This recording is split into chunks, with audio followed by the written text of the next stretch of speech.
tanggap niya ako. Imagine, 7 yung anak ko po. Oh Tinanggap my niya. God! For real? Yes, tinanggap niya. At ano pa, single na single siya, hindi siya nagka-live-in or nagka-jowa na seryoso. Ano lang, sabi niya, nag-try daw siyang mag-girlfriend noon. Dating site din, pero hindi daw nag-work. So, Parang para siya sa'yo. yeah, nag-try siya ng nag-try siya, sabi niya, kasi narinig kasi niya na mga Pinay daw, mga Pinay daw, mga mababait. So, nang hindi ako nakaramdam sa kanya ng love at first sight, kahit pugi siya, kasi yung hanap ko noon, mas matanda pa sa akin. Pero Oo. pinapakita niya talaga na seryoso siya sa akin. So, kaya mga girls, pag Tsaka bata naghanap pa naman kayo, ikaw tingnan.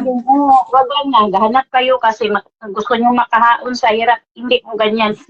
Wala namang sigurong couple na gagawa ng paraan para sa ikakabubuhay niyo, di ba?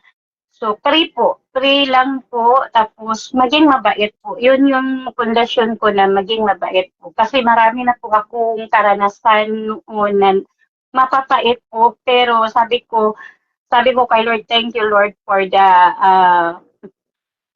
past, yung mga masasakit, kasi alam kong may hinihanda pala siya sa akin po. Almost 4 years na kami, yung araw, consistent namin, like, kasi baliktad yung oras natin, di ba? Baliktad Oo. ka pag pag morning, gabi dyan. Mm. Mahirap yung ganyan.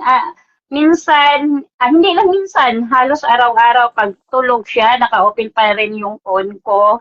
Tapos ako din, naka-open kahit anong ginagawa ko kasi gusto niyang maramdaman na nandyan lang ako sa paligid niya.